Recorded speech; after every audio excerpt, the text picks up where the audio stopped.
Here we go. Hey everybody, this is Rob Keynes of goldsilverpros.com. Sorry about the technical issues. I'm traveling and we had a power outage which knocked out the hotel internet. So it took a while to get booted back up. Thanks everybody for being patient. I'm joined by two very special guests, returning guests to the program. They were both at the Money Metals Summit, of course, and they're here now with me now. It's Dave Kranzler of Investment Research Dynamics and Andy Schectman of Miles Franklin. Gentlemen, how are you doing today? Great to see you. Thanks for having me, Rob. Well, the reason I always hey Dave, like to be on your show. Thank you. So the reason I want to have you guys on, because we've been noticing a lot of panic in the markets, especially with regards to silver. It seems as though a lot of the precious metal investor base has gotten super negative on silver.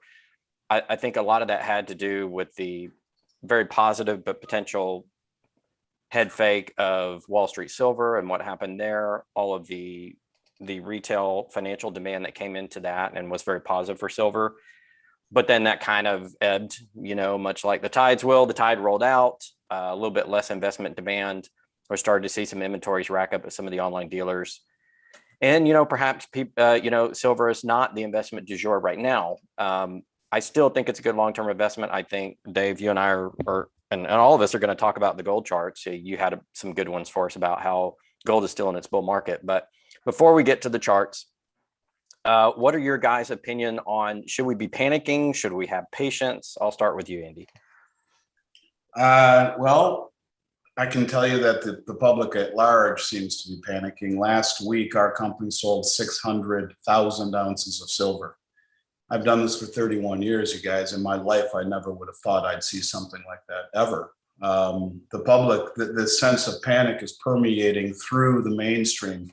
People are realizing that something isn't right. There's a feeling in the air, a charge that I think is awakening and alerting people who have never even thought about precious metals before. And I've said for a very long time, it is my opinion that the market will be defined. Our market will be defined by an inability to readily and easily source product. And when you see 600,000 ounces disappear in 1 week, and we're just one company who doesn't even have the ability to purchase online. Granted, there were some very large orders in there, but one client, his first order is $5 million, of which half of it is 100,000 ounces of silver and 1,300 plus ounces of gold. These are people walking off the street who have never purchased any precious metals before. Should we panic? I don't know. I'd like to just say one quick thing in terms of misdirection, you guys, because Dave is going to talk about technical analysis, and there's a place for that. But I want to explain one thing and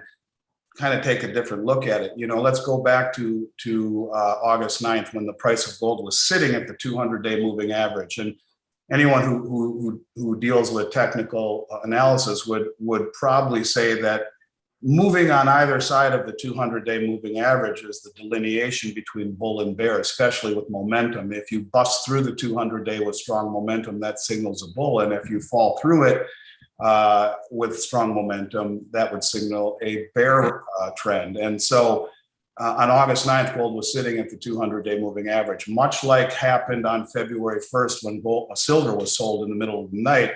Someone in the middle of the night at roughly 4:30 in the morning Eastern time sold 2 million ounces of gold all at once, which triggered the stops along the way through the 200-day moving average. All the funds who were positioned long were sold out of their positions even before they got into the office in New York. And what we saw was gold fall by $100. Now I'm going to ignore silver for a moment, even though that got hammered, but I want to make a point.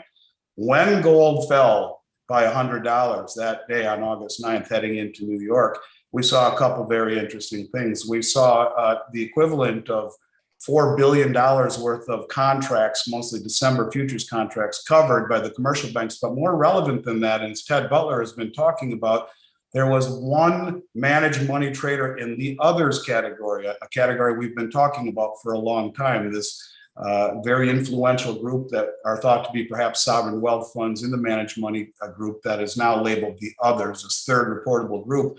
One trader amassed 40,000 contracts of December COMEX gold. You're talking 4 million ounces of gold with a initial margin requirement of $330 million to buy that position. That's almost 7.5 billion worth of gold. This is the same group of people that have been standing for delivery for the last year and a half. So should we be panicking? Let me put it to you this way. The biggest money in the world, coincidentally, gobbles up 38,000 of those 40,000 contracts the day the price fell. Over the last four reportable weeks, it's now up to 40,000. The point of it is that the biggest money in the world is using this make-believe price as an incentive and as a subsidy to accumulate copious amounts of gold and silver on the cheap. These are the same people that have been standing for delivery, taking off record amounts of gold and silver since 2020. So if you do what the big money is doing, you would realize that we're probably running out of time, because the big money is stepping up their game. They are buying way more, and they're doing it in broad daylight, smashing it at 4:30 in the morning when nobody in their right mind would ever do that. It would guarantee the worst possible execution, and it did. Price fell by $100. So I'll answer that question by simply saying this, Rob. The biggest money in the world is excited to see the prices fall, because they are coming in and scooping it up with both hands, and in most cases standing for delivery. Awesome. I like that update on what's going on in the physical market, Andy. Appreciate that. Dave, what's your response? I mean, I think my sense in terms of whether people are panicking or not, I think a lot of that quote unquote panic is probably coming from people who are new to the sector, new, say, within the last 5 years or 6 years, but specifically new since March 2020. It seems like it was then that there was a lot more retail interest and participation in the sector. I know just from my own subscription numbers that my subscriber account soared after March 2020. And, I've probably lost in the last 6 months, I've probably lost about 10% of my subscriber base, which it always happens when you go into a down cycle in the sector. Yeah. And 90% of those are people who have subscribed within the last 18 months or year. And a fair percentage of those are people who maybe subscribed since January this year. So Silver squeeze probably had a lot to do with that, don't you think, Dave? I mean, it might have. I don't know. I mean, I probably should do a better job of tracking, who subscribes and why. But my newsletter caters primarily to retail junior mining stock investors. There are some notable institutional investors that are in there. I'm sure they'd prefer to remain anonymous, but I mean, the way I look at what's going on now, I mean, I think it's kind of twofold. I mean, for as long as I've been participating in this sector, going back to 2001, there's always been periods, I call them sort of cyclical periods within the larger context of a bull market cycle, where you get a big, you get a painful price correction after a period, a big period of where the price runs up a lot, and a lot of people trample in, and they especially trample in toward the end of a cyclical run. And I'm leaving aside the issue of manipulation, because that has a very large part of what's going on, especially since March. And just to address that really quickly, I mean, the Fed and the Western central banks, specifically the Fed, they're very highly motivated right now to try and prevent the price of gold from rising, because it would signal the fact that central bank policy, especially Western central bank policy, is highly inflationary. And at some point, they're going to lose their ability to keep the price down. If they had the ability to keep the price down forever, we'd still be at $35 an ounce, right? Which is where it was set when Nixon closed the gold window. So, or it would still be at $250 an ounce, where it was when this latest bull market started back in late 2000, early 2001. But so, I mean, there's been, a handful of periods where we've had painful price corrections. One of them was essentially May 2006, and I forget when it kind of ended. I think it went into early 2007, and then we took off again for a while. Andy probably remembers that one. There was also 2008. The summer of 2008 was very painful, and gold got taken down all the way down to $700 an ounce, and silver was taken down to $7 an ounce. And that was just ahead of the great financial crisis. Obviously, the most painful period of price correction was from late 2011, early 2012 until the end of 2015. And we're going through another one of those periods now. I mean, the price of gold bottomed out at 1,200. That's another period of correction that we had in mid 2016, August 2016. The sector had just gone crazy. I think the GDX was up like 300% between January 2016 and July 2016. And we had the sector went sideways to down until August of 2018. And that, I remember that. I thought that was a pretty painful correction. And then, even though all of that happened, Dave, just to accentuate the point you made, here's, just off of macro trends, gold versus the Dow Jones. And the Dow Jones is basically equivalent to the S&P. If you graph out the S&P, it's almost identical to the Dow, because basically the Fed pumps money into both of them and they mirror each other almost identically for the last 20 years. But if you look at gold, I mean, it's almost doubled, even in its downtrend. This handle to the cup here that we'll get on your chart in a minute, it's still almost doubled the S&P since 2000. So here's a blown up version of that chart. Run the same chart versus the NASDAQ, and it outperforms the NASDAQ also. Yeah, it beats the crap out of the NASDAQ, the Wilshire 500, even with reinvested dividends.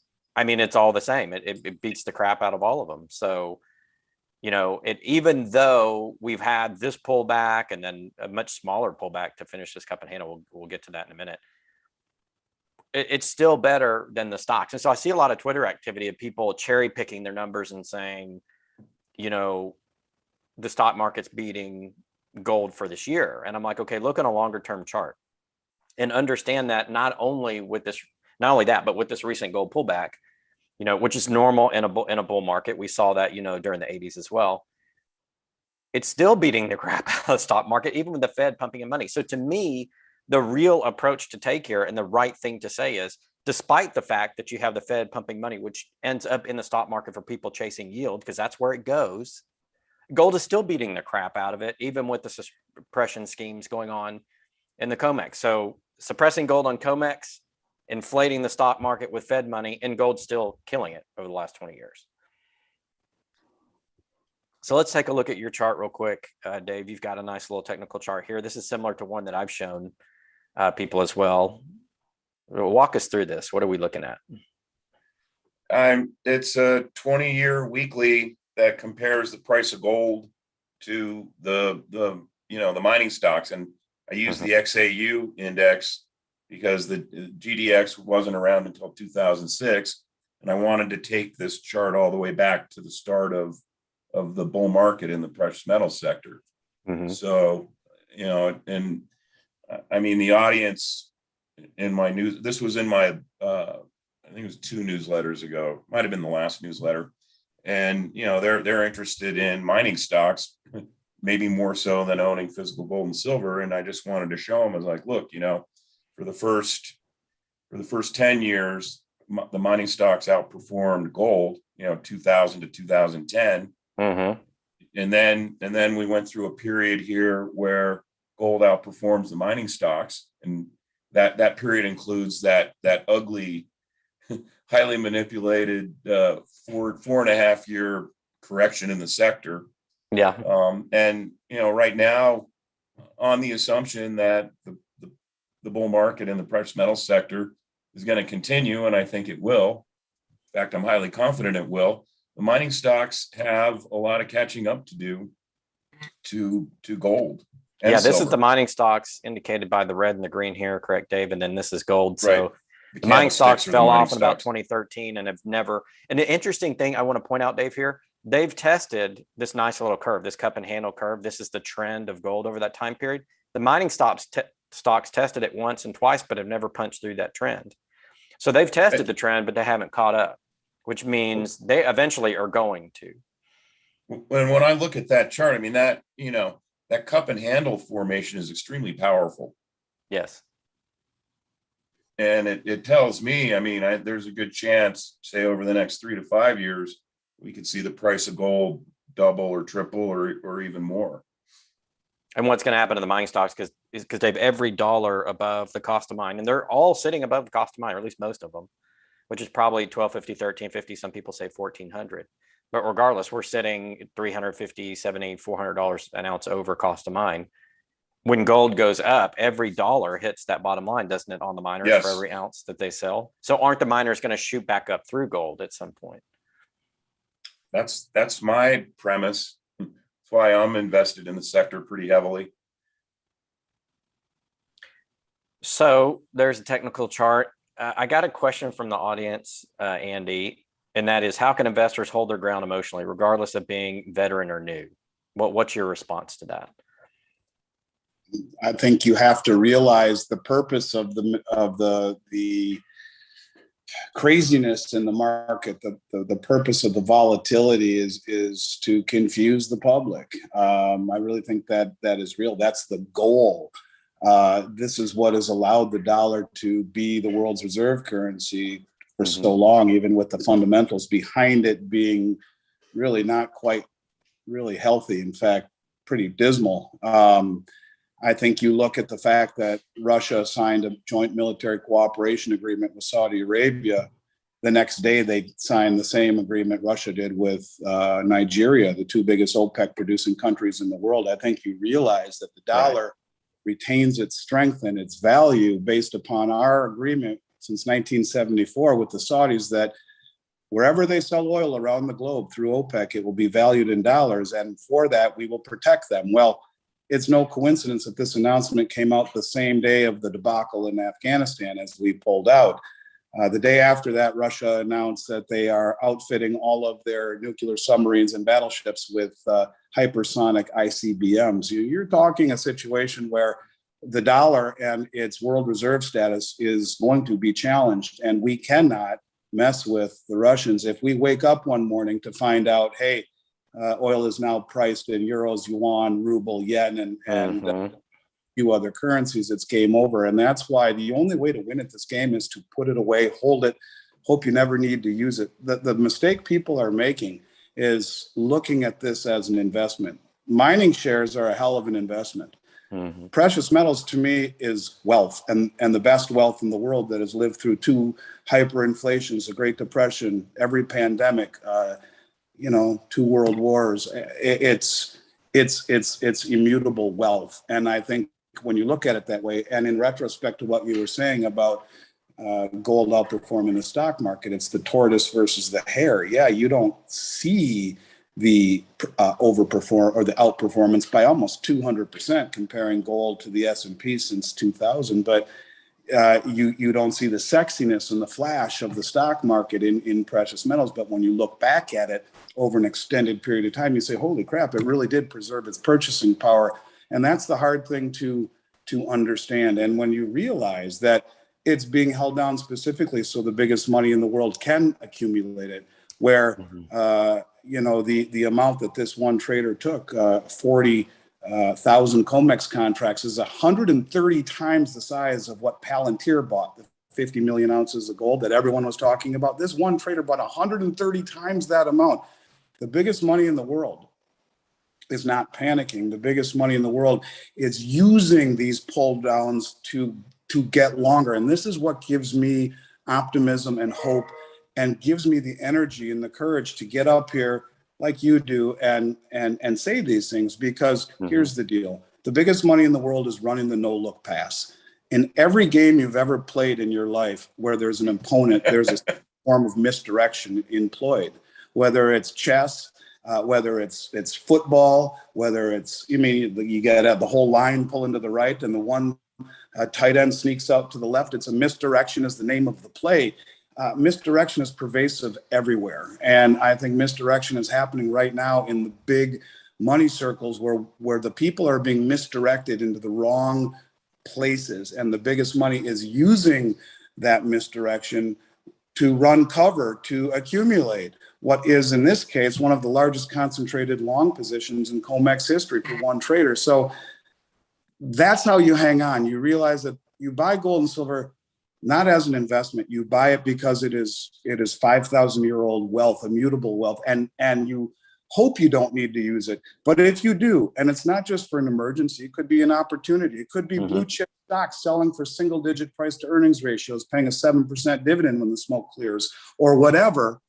You will be sitting outside of the matrix, outside of the carnage that would be the traditional financial pillars of wealth, stocks, bonds, and real estate. It is a island of safety in a hurricane of craziness. So that's why you look at it. If you're buying it to make money, you should be subscribing to Dave's newsletter, because you can make more money in a position in junior mining shares than you'll ever make in physical metal.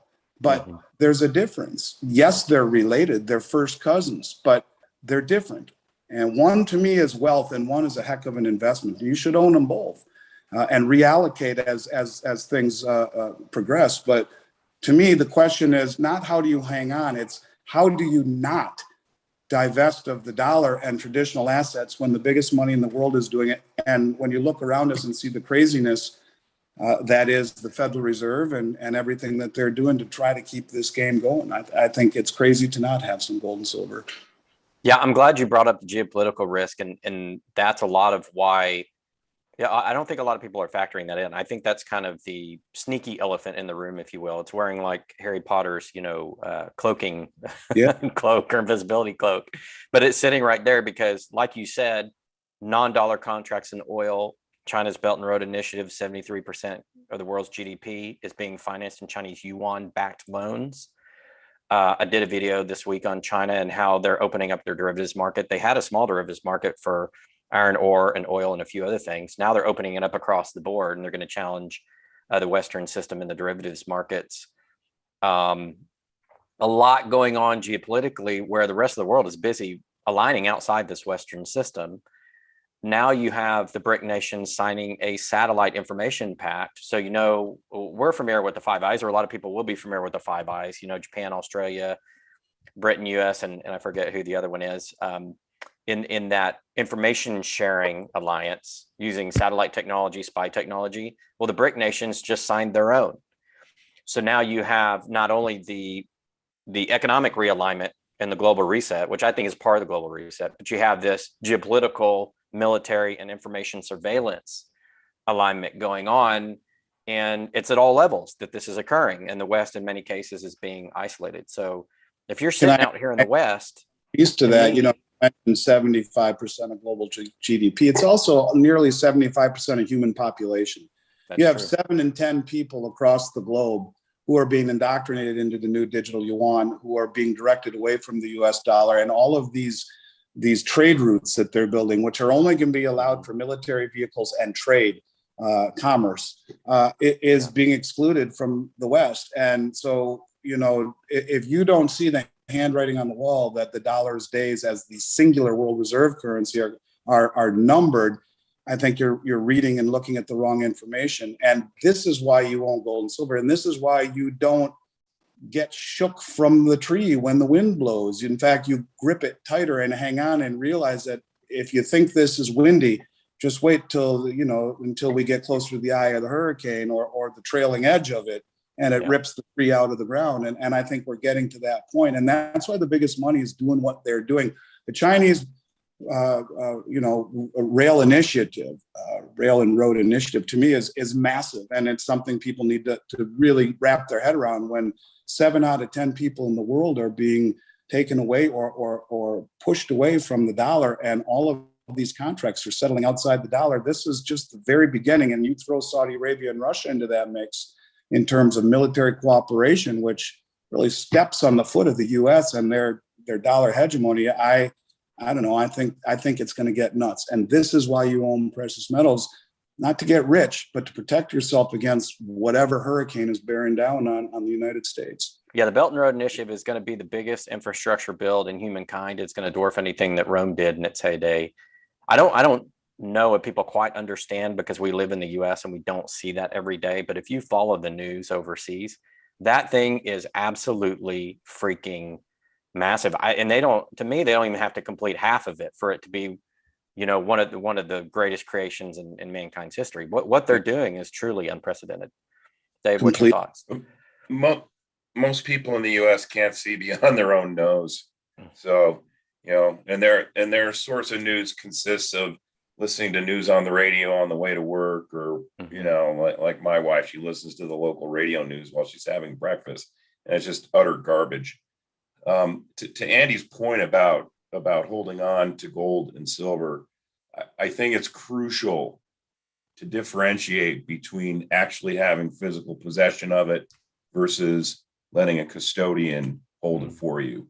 And that specifically includes GLD and SLV. If you own GLD and SLV, you do not own gold. All you're doing is you're indexing the price of gold. And I personally don't even trust local depositories, because when the real shit hits the fan, who knows, what kind of access you're going to have to a bank safety deposit box or a Brinks vault, or wherever, you keep it, that's not on your own premises under your own protection. And when I first jumped into this sector, the guys that I spent most of my time reading, a lot of them have kind of disappeared from sight now. They've gone off the grid or whatever, but the real hardcore, hard asset, hard money people were adamant that the only way you truly own your gold and silver is if you have personal possession of it. And I think that point gets lost in a lot of the commentary that's out there, or a lot of the products that are being sold. Yeah, it's funny. We had a question in the comments about the Perth Mint, because we did that expose on the Perth Mint and their fractional reserve gold system, which we proved by looking at their audited financial statements. Myself, a former auditor, and Daniel Vigario, who is a registered CFA out of South Africa. Well, Daniel's done it again. He's done another analysis. We're trying to get on the schedule so we can get that recorded. We're going to show people exactly what Perth did, because Perth has, this will be a hint towards what, I'm not going to give away the story, but Perth did some more disclosures basically after we took them to task for how they did it in their financial reports. And now we know exactly what they did, and we can track it with the numbers. And you guys are going to be astounded when we show you what Perth Mint did with their customer money. They were being run like a bank, and they were financialized. And I think people are going to be pissed off. And to that point, Perth is just an example, but you have to be careful when you're giving your money to someone to store those metals for you. You cannot trust that what they tell you is necessarily true unless they're a trustworthy organization. So looking for those trustworthy organizations, can be difficult. And like you said, if you don't hold it, maybe you do, or maybe you don't hold it. Who knows the answer to that question? We unfortunately, a lot of these companies that hold it are private, and you can't look. They don't have published financial reports like Perth Mint does, and you can't look at their statements and figure out where they're lying. So I do think there's something to that point. I wanted to switch over to what came out from the Fed today, because that's big news. People were expecting the Fed to basically discuss in more detail what was going on with their tapering / rate hike plan. They've been very sketchy and very vague, needlessly so, I think, on their plans. I think they're trying to signal the market they're going to taper, but they keep sort of backing off and faking people out. Anyway, so I ran this poll on Twitter, and I said, when do you think the taper is going to come, and when's the hike going to come? Because one of the interesting things in the CNBC story wasn't just that they're haven't committed to specific tapering plan or timeline, but that there are more of the Fed governors that are wanting to hike sooner. So instead of hiking rates in 2023, they actually want to hike them in 2022. So I ran this poll and said, what's your thought? And most people, 63%, almost 2/3, think that they're not going to do either until 2023. Dave, what's your opinion on that? Why 2023? Why not 2025? Why not 2022? I mean, where are people basing where are they anchoring these opinions on? Because the Fed isn't giving us anything that we can use to objectively anchor when it may or may not taper or raise rates. I mean, the dot plot that they do, that intelligent adults, educated, supposedly discuss as if it's meaningful. The dot plot's one of the most idiotic things I've ever seen. And if I challenge the audience, just go to the Fed website and read today's FOMC statement. It's short. It'll take you 3 minutes to read it. There's nothing in there that puts any definition other than nebulous terms that puts definition on when they'll start to taper or when they'll raise rates. Let me just see if I can find some specifics in here. They seek to achieve maximum employment and inflation at the rate of 2% over the longer run. Well, what does the longer run mean? Inflation's already running. If you calculate inflation the way it was calculated in 1990, it's already running at close to 10%. So we're there. We've already met that test. Why aren't they hiking rates? Maximum employment?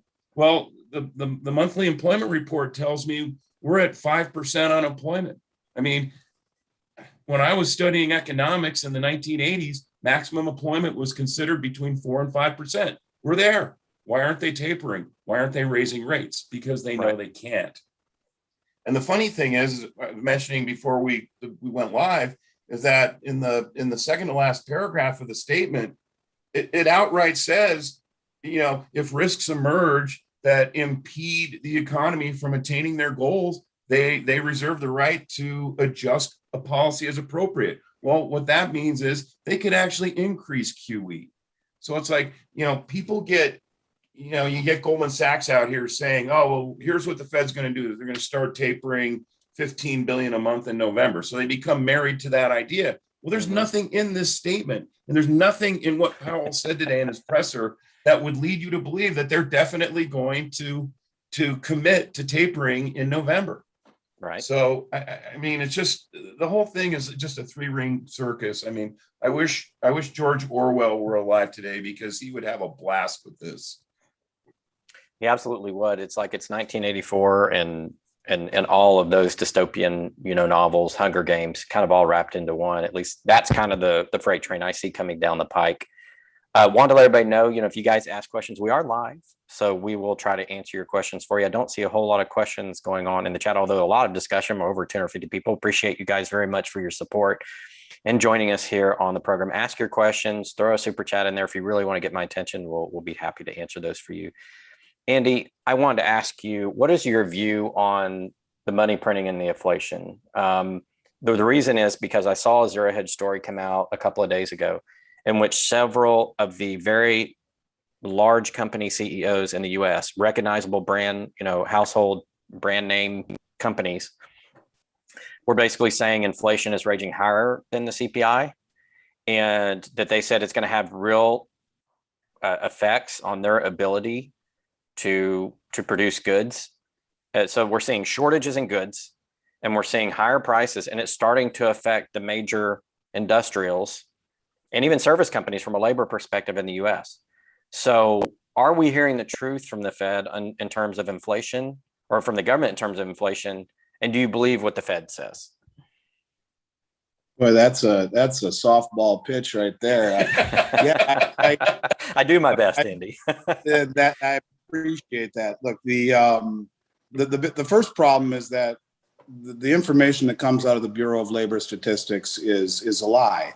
As Dave mentioned, John Williams is the guy who calculates from shadow stats the real levels of unemployment and inflation going back. I think his numbers are 1980 before they started to change it. And he's talking about 13% inflation right now. Yet the CPI, it's interesting that you get all of the major corporate CEOs saying we're going to have to start passing on these higher costs to the public because our cost of raw goods is massively increasing. Yet the October, or the numbers that just came out rather here just a few weeks ago, was the first CPI miss or lowering of the CPI missed expectations since last October. And that the headline I saw in Zero Hedge then was "Ding Dong, the taper is dead," where you got the Fed coming out basically saying, well, inflation is cooling down. Maybe it really is transitory. They're not telling us the truth so that they can continue to buy 150 billion a month in treasuries and continue to load up on mortgage-backed securities and what have you. They can never stop. One of my mentors was Richard Russell. A decade ago, he was saying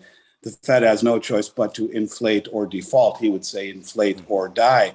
The money printing must continue to go on. The monetization of the bond market must continue to go on. I mean, who in their right mind, other than the Federal Reserve, would be buying a 10-year Treasury right now, yielding 1.3 or 4% with inflation running, even by their own CPI numbers, nearly twice, almost 3 times that, by John Williams' numbers, 7 or 8 times that. You are guaranteed to lose 4 or 5% by the CPI numbers, compounding per year for 10 years. So the point of it is we've already reached that level where there probably isn't much of a way to taper, to stop the asset-backed purchases. They can't do that. If they do, the whole system implodes. And what's really perverse about all of this is that for the very first time, you have all these assets at all-time highs, inversely correlated to interest rates. If interest rates rise, it's not as innocuous as just, well, we're going to raise interest rates. Bullshit. They're not going to raise interest rates. The whole system collapses. And when they talk about when are they going to raise rates because of employment? Well, in 2019 we had the lowest level of unemployment in 50 years, and they lowered rates 3 times. They're just jawboning. And when 2022 comes along, they'll have another reason why they can't raise it, or the whole system implodes. And that's what the problem is. It has nothing to do with inflation. It has nothing to do with unemployment. It has to do with the fact that we've sold our soul to the manipulated interest rate devil, which has created an illusion of prosperity across the whole grid, where all asset prices are at all-time highs. You cannot find real price discovery. One of the only places you can find it is in the palladium market, because the traders stop fooling with it, because the supply is so short that it'll bankrupt them if they try to make it short. You can find almost a semblance of real price discovery in the palladium market. And maybe that's what silver and gold will look like before this is all said and done. But I submit to you that all of this centers around one thing, and that is manipulation of interest rates. They have pushed them so far down that either they go negative or the whole thing pops up. And when it pops up, all 3 pillars of wealth, stocks, bonds, and real estate, crumble. And then you have a real problem. So to Dave's point and to yours, it'll continue they'll continue to inflate. They'll continue to monetize. They'll probably, before the music stops, be the only one monetizing or buying the bonds. And they'll continue to print until something like the Chinese come out, or the BRICS nations with the gold-backed digital yuan, or whatever it is. There must be something substantial to challenge the dollar for its supremacy. Maybe it's the loss of its petrodollar status. Maybe they've been doing this all along so that the whole system will blow up. Maybe this is all engineered. All I can tell you is that there's not a snowball's chance in hell that they will stop monetizing, quantitative easing, whatever you want to call it. They will not taper. The market will taper for them, but they will not make that decision on their own, because the whole thing blows up if they do. So glad you brought up systemic risk, and thanks for that answer. We had a question about Evergrande, so let's talk about that for a moment. Evergrande is the 2nd largest financial services company and the 2nd largest economy in the world. I think they're estimating about $300 billion US impact. Is this systemic contagion? Could Evergrande start the daisy chain or the domino effect of debt defaults? Do we think China's going to bail them out? What are your thoughts on that, Dave? How bad is the Evergrande situation? Well, part of the problem is it's very hard to get good information on exactly, what's on Evergrande's balance sheet and who its unsecured creditors are. I believe the bank debt creditors are all big Chinese banks. That was, at least I saw that list circulating about a week ago. And just in the last couple of days, there's been a list of the unsecured creditors that has come out, and several of them happen to be U.S. based funds. BlackRock, Fidelity, Allianz isn't U.S. based, but they have a big U.S. presence. It's Western based, so it looks like Western investors own a lot of the junk debt. And I mean, in my opinion, I'm sure that junk debt's probably worth zero at this point. But the thing is, we don't really know. I mean, it's harder. I remember looking at Bear Stearns when Bear Stearns stock was rumors were swirling, but the stock was still at $60, and I was looking at it to short it. And, it wasn't that hard to get information. All you had to do was do some research, and you could see Bear Stearns was going to go to zero at some point. Same thing with Enron. It's next to impossible to do that with Evergrande, just because of where it's based and the disclosure rules versus the disclosure rules here, et cetera. I don't know. I think that the Communist Party at some level will prevent Evergrande from blowing up their financial system the way, Bear, Lehman, and Goldman Sachs / AIG, which that last one, everyone leaves out when they're talking about the great financial crisis, but that was a bigger potential blow up than Lehman and Bear Stearns. I think it's too hard to kind of predict what the ramifications from all of this are. And another thing to think about here is some of these financial firms over here who own the junk bonds may have thrown them into securitized collateralized debt structures, and so to the extent that just amplifies the systemic risk over here, especially to the extent that, the next natural thing that Wall Street does once they get these trusts formed is they start issuing credit default swaps against them. And there's just not enough information out there, and disclosure rules everywhere are so poor now that we have no idea what type of derivatives exposure the rest of the world would have to an Evergrande blowup. I think we do know that BlackRock, HSBC were a couple of those names that had substantial exposure to BlackRock, Evergrande. Fidelity. I saw another list this morning. I have it buried somewhere. But it was a pretty extensive list of junk bond holders. I had a quick question. Well, I have a quick answer to a question in the chat. The question was, will wages rise fast enough to keep up with inflation? I'm going to give you a one-word answer, and that is no. In fact, I'll give you a two-word answer. It's hell no. It's not going to happen. It's not happening right now. Now, there is this labor shortage, which is in certain areas of the market, certain areas of the market where the labor pool is not able to provide enough workers in the more educated areas of the market, some of the more blue collar and service areas of the market. But labor force participation rate is still sitting below where it was since the last financial crisis, about 62, 63% in that range. It was higher before the last financial crisis. So over the last 11, 12 years, we have not recovered in terms of labor force participation. That's all eligible adults to work in the labor force. So don't let those U3 numbers that get quoted by the media make you think that we have an actual labor shortage. There's plenty of people out there that could work. They've given up because they've been unemployed for more than a year. And what's happening is we have so many of those now that there aren't enough people still looking for work to fill the roles.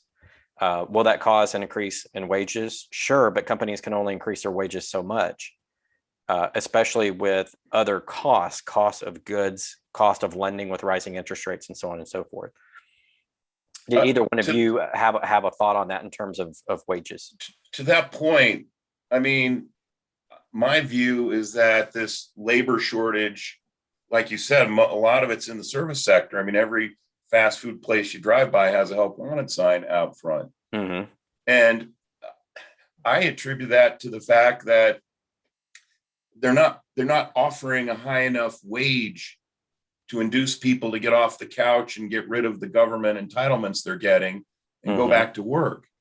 I guarantee you, if McDonald's doubled its minimum wage from, what is it, $15.50 or $16 an hour to $32 an hour, they wouldn't have a labor shortage problem.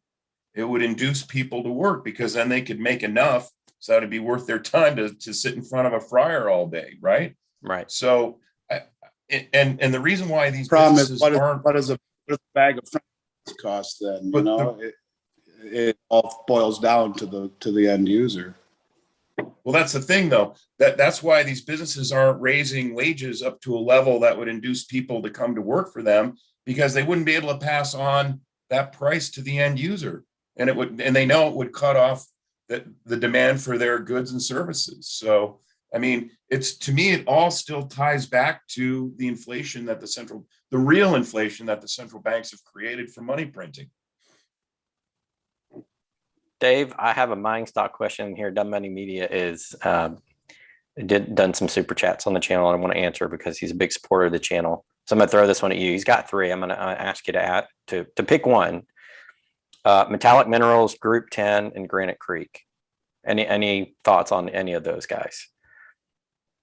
Man, honestly, I have not looked at any of those. I've looked at metallic metals in the past and passed on it, but I couldn't tell you why, because I don't remember. I mean, I get these questions every day from There's only 800 mining stocks, or 1,000. Right, exactly. You can't keep up with all of them, Dave. Come on. I keep up with about 50, and that's my limit. It's literally, I can't. My brain cannot process past that, honestly. I think you probably keep up with a lot more than I do.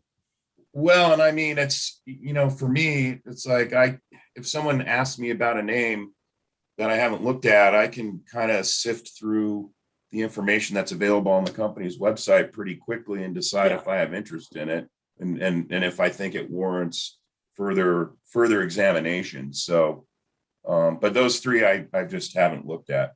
The same thing I do. There's so many. If somebody asks me a question, I will review it. Right. Give a quickie recommendation on it. If I like them, I may throw them into the pile to cover more long term.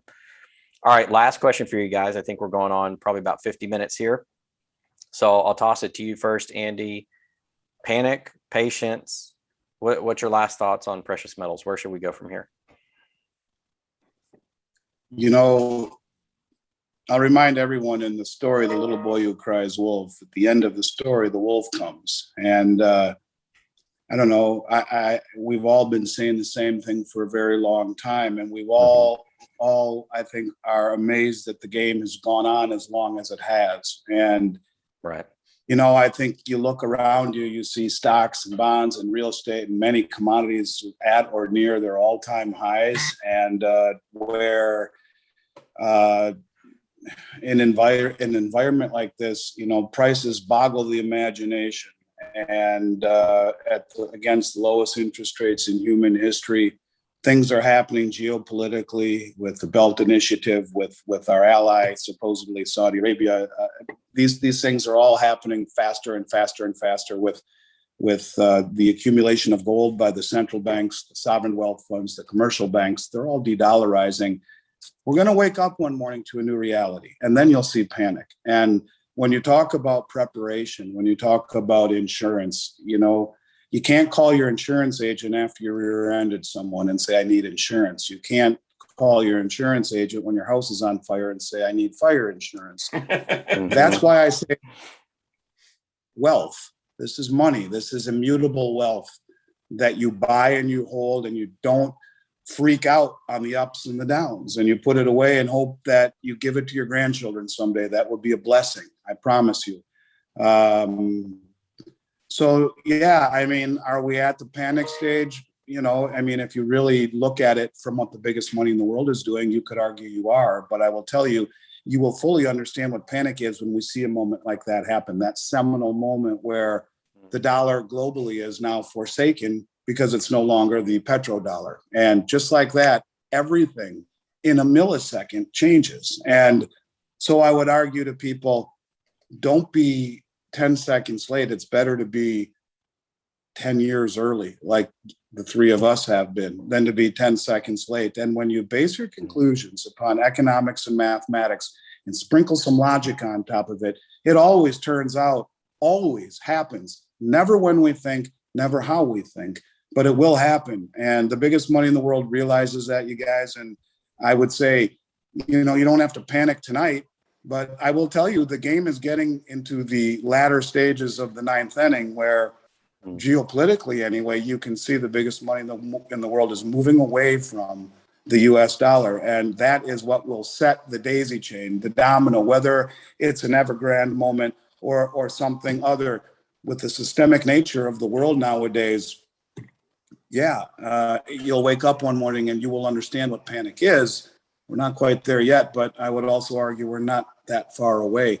What is the trigger? What is the match that lights the fuse? Maybe it is an Evergrande. Who knows? Maybe it is the petrodollar thing. Maybe it's the Belt Road Initiative. Maybe it's our leadership that is leading us astray. I don't know what it is, but I will tell you, for those people who spend the time listening to Dave and to Rob and to Chris Marcus and to 𝙃𝙍𝙊𝙎 and maybe even a little bit to myself and all the people out there who give this great advice, the Wall Street silver guys, and on and on and on and on.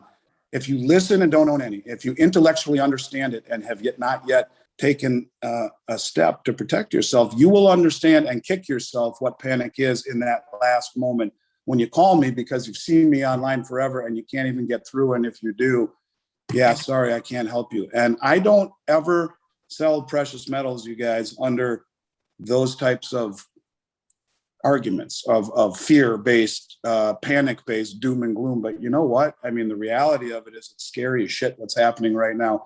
And I'm scared. For the first time in my 31-year career, I'm actually believing the stuff that people are talking about, that it's getting scary. And a lot of times I'd poo-poo it, not any longer. And I look around me and I'll just leave the audience with this last thought. Now, let's just keep in mind one last piece also. By the way, when you talk about trying to protect yourself and get out of harm's way, I just want to add one last piece and then I'll finish my thought. In the new Biden tax proposal, they are requesting that banks, brokerage houses, crypto exchanges, PayPal, Venmo, everything report gross inflows and outflows to the IRS. That is in the new proposal. That there is no more anonymity, that anything that comes in and out of any of your accounts, from Venmo paying your buddy at a round of golf to whatever comes out of your brokerage account, your crypto account, or your bank, is now going to the IRS. I will ask you, should we be panicking? Should we find a way out of the matrix as fast as we possibly can with at least a portion of our money? Because if you don't see what's happening, whether it be offshore or right here in the new Biden tax bill, I will tell you that the window it's closing just like this. And when does it hit the sill? Don't know. But when it does, people that are looking through saying, shit, why didn't I listen to Rob 3 years ago when he was telling me to do that? They'll understand it. And I will leave it at that if I put a $20 million bill in your pocket, where would you put it, Rob? Would you put it in stock, in bonds, in real estate at all? Would you put it in cryptocurrencies? Maybe. I don't know. I can tell you where I would put it. The only place that I can see that there's a semblance of value and privacy and what has been considered wealth for 6,000 years nearly, and that's gold and silver, not an investment, but wealth. Trading your paper dollars for real money. That's the way I would do it. And to add to your point, excellent last point, Andy, thank you. To add to your point, the SEC said they're going to come out and start regulating Bitcoin and the other cryptos as well. That was out in Zero Hedge yesterday, I believe. So they're going to start throwing regulations on the private crypto. So I think that they're in many ways going to restrict that potential trade. So you have to be careful there if you're a crypto investor. I've been worried about this for a long time. They don't want it competing with their digital currency. Maybe a safe haven for a while, but if you get the SEC regulating it, it could be a lot tougher. Bitcoin's not a safe haven. Get in and out of that. I should have made the chart that shows the correlation between Bitcoin and the NASDAQ for the last 7 years. It's a stunningly high correlation. Bitcoin is really nothing but an object of speculation, just like these unprofitable tech stocks. It's momentum chasing. And then what you do is, what you just mentioned, that just throws gasoline onto the potential fire that's gonna consume these private cryptos. So there is no private anymore when the IRS is requiring all the exchanges to forward information to them in this new bill. And this is the same reason why all of the banks offshore kicked the US citizen out of them when FATCA came about, because it was the same thing. Either you report or you're done in the United States. So all of these offshore exchanges, either they will acquiesce to the IRS regulations or their funds will be frozen here in the United States. They won't mess around. And so for people out there who think they have a cloak of anonymity living in the US while owning cryptos on a foreign exchange or in their Trezor wallet, in their drawer, when it comes time to exiting and trying to exit that arena in a form of currency to buy whatever you want or to save however you want or to find an exit, that's where they'll get you. So should we panic? I don't know. You tell me. But I will tell you, if it were me, I will say one last thing. I've had more people exchange their Litecoin and Bitcoin with me in the past 2 months than I have since 2017 combined. People who cryptocurrencies are starting to freak out too. They get it. Some do. And this is where the slow trickle turns into a stampede at some point. That's when we should all be scared, and we're not there yet, but I can see it in my mind's eye. It's coming. All right, Dave, last thoughts before we wrap this one. I mean, I got to defer to what Andy said. I can't add anything to that, and he summed it up perfectly. What I would say, Andy, because I don't look at coin premiums every day. What's the premium now on a 1 ounce gold eagle? Now about $99 over spot for a Type 2 gold eagle. Just a minted bullion coin. Yeah, so I mean, between the lower, like a kangaroo or something like that, you can find as low as $70 over $80, whatever. But between $70 and $100. Silver, on the other hand, maintains a very high premium, and they've come down quite a bit, but they're starting to trend back up again. So I think we will see nothing but higher premiums moving forward. Yeah, I was just going to say, I remember, when I first got into this, and I started buying gold coins, I was buying Austrian Philharmonics because the premium was only $5 or $10 over spot versus gold eagles that were, $20 or $30 over spot. And after a couple of years, it finally dawned on me. It was like, we're eventually going to see the day when we do have that panic moment that you talked about. And at some point, physical gold is going to become so scarce, especially for the retail investor, that I would not be surprised to see premiums double the spot price eventually. Well, it's that's a big statement. I said that back in 2003. That and I and here we are. At some point in the last 12 months, the spread has been well over $100 to get a gold eagle. It was double that for gold eagle. It was 200 for most of this year, and it's come down. Okay, well there you go. So and the funny thing is, like I had not. It had been a long time since I bought silver, any kind of gold or silver, and I bought a bunch of it between 2016 and 2017. It was after it peaked and sold off. And for the first time in just the last couple of months, I've started thinking about liquidating some of my mining stocks and buying more physical. Because I just think that 2 or 3 years from now, we're going to look back and say, man, I wish I'd put all my eggs into physical gold and silver.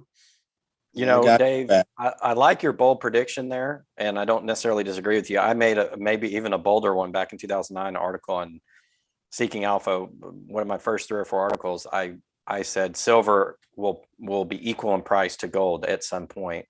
Didn't give a time frame, but I think when the stuff finally hits the fan, given the shortages in silver, it could equal gold. I don't know if that will ever come true, but that's my bold prediction. I like it. I wish I had seen the comment section on that article. People were like, you sure about that?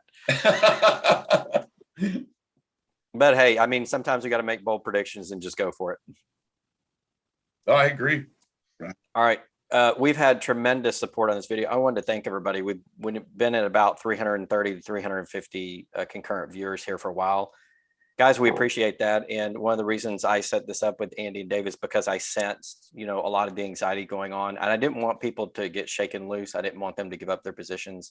If you believe in the reasons for gold and silver, now is the time to hold stronger than ever. I believe in what both Dave and Andy said. Also, we have another way that you guys can support us. We have set up a Patreon account, so I wanted to share that with you guys. If you guys want to see more from us, you can sign up to Patreon at different levels here, and we've got a lot of content. So we've loaded this with about 20 pieces of content, and we're going to continue to do that. And by supporting us on this channel, we'll be able to provide you more information. I think we are in the quickening phase of the financial collapse and the reset, which is over the next couple of years. Everything happens really fast, to Andy's point, where he's beginning to get a little fearful about what's going on.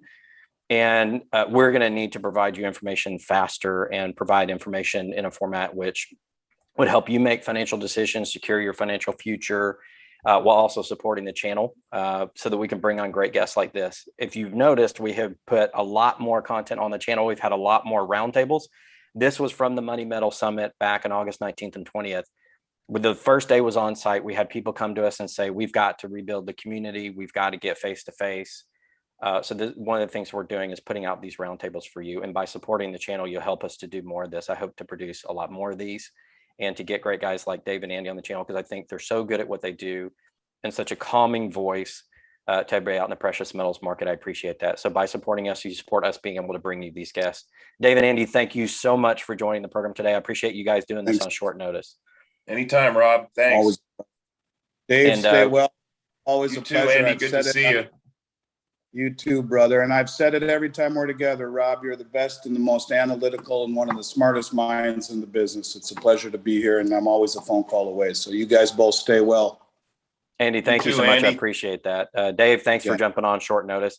Anybody that wants to know mining stocks, Dave is your guy. He's extremely intelligent. So go sign up for his newsletters, the Mining Stock Journal. Are you still running the Short Sellers Journal as well, Dave? I am. In fact, my latest and greatest call was putting a short on MicroStrategy a couple of weeks ago. It's down quite a bit. Awesome. We'll go sign up for Dave's work. I'm a huge fan of his. Thank you, everybody, for joining the program. We're going to go ahead and wrap it. We'll have more roundtables. I'm going to have another video tomorrow. Also, a little bit of a preview. Daniel 𝙂𝙊𝙇𝙑𝙀𝙍, the CFA, again, as we mentioned earlier, has done his Perth Mint analysis for their financial statements 2022. Or 2021, sorry. Wait till you see what he found. We hope to do this next week. I'm going to be speaking at a silver symposium up in Idaho next week. I've got 4 or 5 different sessions there. So we may do it end of next week or beginning of the week after, but it's going to be another bombshell on the Perth Mint. We're going to tell you exactly who was involved in that little fiasco. It sounds fascinating. And exactly what they did. So stay tuned to the channel for that. Thank you guys so much. Y'all have a good evening, everybody. You guys do the same. Stay well. All right.